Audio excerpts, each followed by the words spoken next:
जय किसान साथियों, मेरा नाम रतन सिंह है। मेरा YouTube चैनल जय किसान HP में आप सभी दोस्तों का मैं स्वागत करता हूं। दोस्तों, मैं आपको जो प्लांट दिखा रहा हूं ये परसिमन के प्लांट हैं।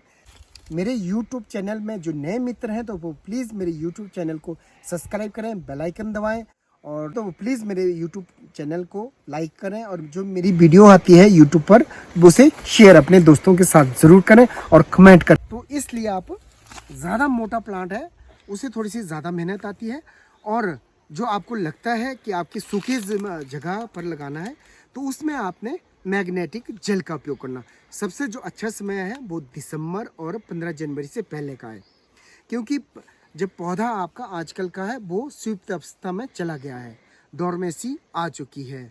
उसमें क्या होता है, जब आप किसी बच्चे को उठा करके सो करके जब उससे आप उठा करके आप दूर ले जाते हैं, दूसरे बिस्तर में डालते हैं, तो उस बच्चे को पता नहीं लगता कि मेरे को कहाँ से उठा के कहाँ ले गए हैं। पौधे का भी वैसा ही है।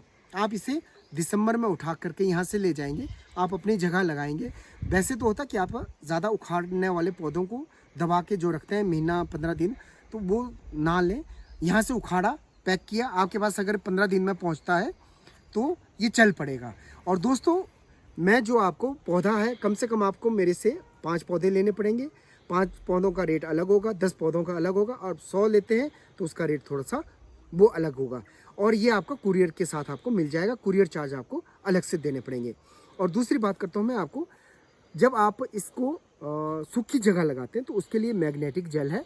उस मैग्नेटिक जेल को आप जब गड्ढा खोदते हैं तो आपने पौधे से, इस पौधे के तने से लगभग 6 या 7 इंच दूर और ज़मीन से 6-7 इंच नीचे, ताकि जब आप उसकी निंदाई करें, कुछ करें, तो वो मैग्नेटिक जेल उखड़े ना।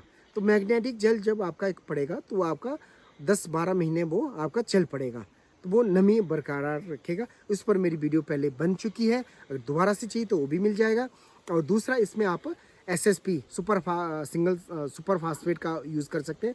दूसरा आपका पोटाश का यूज़ कर सकते हैं। जब गड्ढा खोदते हैं आप, मैक्सिमम आप गड्ढा इसका 3x3 का खोदें, और उसके लिए आपने जो आपका नीचे का, जैसे 3x3 का खोदा तो 1.5 फुट नीचे आप जब मिट्टी, ऊपर की मिट्टी आप नीचे डालेंगे, नीचे की मिट्टी आप ऊपर डालेंगे, तो नीचे जो आप ऊपर की मिट्टी आप 1.5 फुट नीचे डाल रहे हैं उसमें आप सुपर फास्फेट और पोटाश आधा किलो, सुपर फास्फेट और 1 किलो डालेंगे। उसको खुदाई करो, और उसमें क्या होगा, जब ये पौधे की जड़ होगी तो थोड़ा सा वहाँ पहुँचेगी हल्का सा। ऊपर वाले में आप, ऊपर वाली मिट्टी में आप गोबर की खाद मिक्स करो, और उससे क्या होगा, आपका जब पौधा जिंदा होगा, वो जब खाद को ढूंढेगा तो नीचे वाली जगह में उसको खाद मिलेगी, वहाँ से वो खाद लेना शुरू कर देगा और उसमें ग्रोथ भी आएगी। ऊपर वाला उसको ऑर्गेनिक तरीके से उस पौधे को चल पड़ेगा। पहली साल इसमें थोड़ी सी ग्रोथ कम आती है, इसे नमी की मात्रा रखें। और वैसे जो हमारे एक्सपर्ट होते हैं, जिन्होंने जापानियाँ पहले से कई साल पहले लगाई हुई, वो बोलते हैं कि अगर असली दूरी है तो 12 से 15 फुट की दूरी पर लगाओ। अगर रो टू रो आपने खेतों में लगाना है तो आपने 12 से 15 फुट रखना है। उसका फ़ायदा आपको ये मिलेगा कि जब आपका पौधा ये ऊपर को कम और साइड को ये ज़्यादा फैलता है, और इसे आप मल्टी लीडर पर लें तो ज़्यादा फ़ायदा होगा। अब इसे हम ज़्यादा सिंगल लीडर पर हम इसे कंट्रोल नहीं कर सकते हैं। आप इसे जितना प्रूनिंग करेंगे ये उतना भागेगा, उतनी ज़्यादा ये ग्रोथ पर आएगा। और जैसे आपको लगता है कि बहुत ज़्यादा ग्रोथ है तो आप उसे प्रूनिंग नहीं करेंगे, तो उसकी प्रूनिंग जब आप छोड़ देंगे प्रूनिंग करना, तो वो थोड़ा सा ग्रोथ उसकी कम रहेगी। तो ये तो एक, जब आप काम करेंगे इस पर, मैंने प्लांट दिए हैं दोस्तों गुजरात, महाराष्ट्र और यूपी में, तो वहाँ पर सैंपल आ चुका है, आप ट्राई कर सकते हैं। दूसरा, जो भाई मेरे से प्लांट ले जाता है, मैं उसको एक व्हाट्सएप ग्रुप में जोड़ूंगा, उस बारे में आपको बताऊंगा कि आपने उसको कैसे वहाँ पर लगाना है।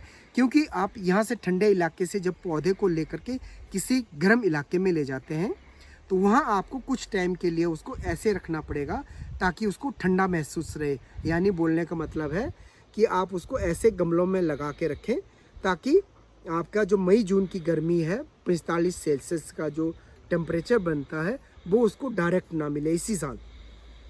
उसके लिए आपने गमलों में तैयार करके रखना और ग्रीन नेट के नीचे या किसी कहीं ऐसी जगह लगाना। और जब आपकी बरसात शुरू होती है उसके बाद आपने उसको गड्ढे में डाल, वहाँ पर आप गड्ढे के पास ले जाना है, खाद वगैरह डालनी है। और जो आपका पॉलीथीन लगाया है या जो आपकी बोरी है या जो भी आपने गमला है उसको वहाँ से फाड़ दिया और आपने जो गमला है वो आपका उसी जगह पर आराम से रखा और मिट्टी डाल दी और पौधा आपका अच्छा चल पड़ेगा।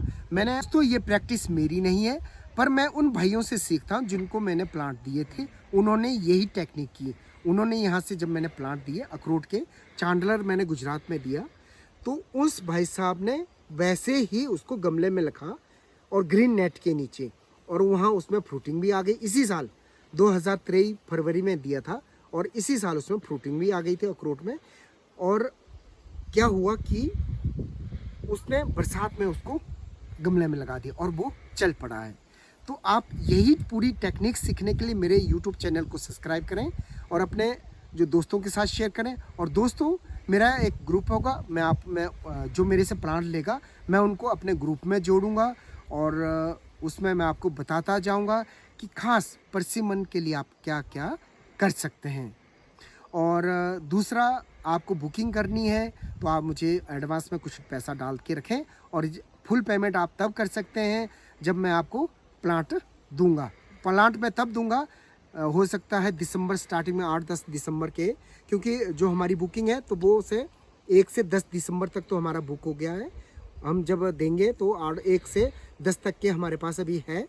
तो उसके बाद जैसे 10 दिसंबर के बाद जो आज की डेट में आप जो पेमेंट करता है उसको हम 10 दिसंबर के बाद देंगे। और आपने उसको जब लगाना है तो मैं उसके बारे में आपको पूरा व्हाट्सएप पर एक वीडियो डाल करके या आपसे बात करके आपको बता दूंगा। और इसके लिए आपने व्हाट्सएप करना है, मुझे पैसा डालना है। और दोस्तों, आपको कुरियर चार्ज फुल देना पड़ेगा जब मैं उस दिन कुरियर करूँगा, और उससे मेरा जो पेमेंट बकाया है वो भी आपको फुल करना पड़ेगा। आपको मैं पौधा तभी दूंगा जब मेरी पेमेंट आएगी, क्योंकि बहुत सारे आदमियों ने पिछले साल भी ऐसा किया कि उन्होंने कहा कि पैसा नहीं हो पा रहा है, कुरियर आपका सर्वर डाउन है, फलां कुछ भी, बहुत सारे, और वो पेमेंट आज भी नहीं दी है। तो प्लीज़ ऐसा ना करें। मैं भी आप ही की तरह एक छोटा सा किसान हूँ दोस्तों। मेरा प्लांट आपको देने का मकसद ये है कि जो मैं आराम से कर सकता हूँ वही चीज़ आप अपने परिवार को आराम से, वही चीज़, इसका परसिमन का फ्रूट है, सेब का है, अखरोट है, वो आप परिवार को खिला सकें। तो इसके लिए मेरे YouTube चैनल को सब्सक्राइब करें, बेल आइकन दबाएं और मेरी वीडियो को आप प्लीज़ लाइक और शेयर ज़रूर करें। धन्यवाद। जय हिंद।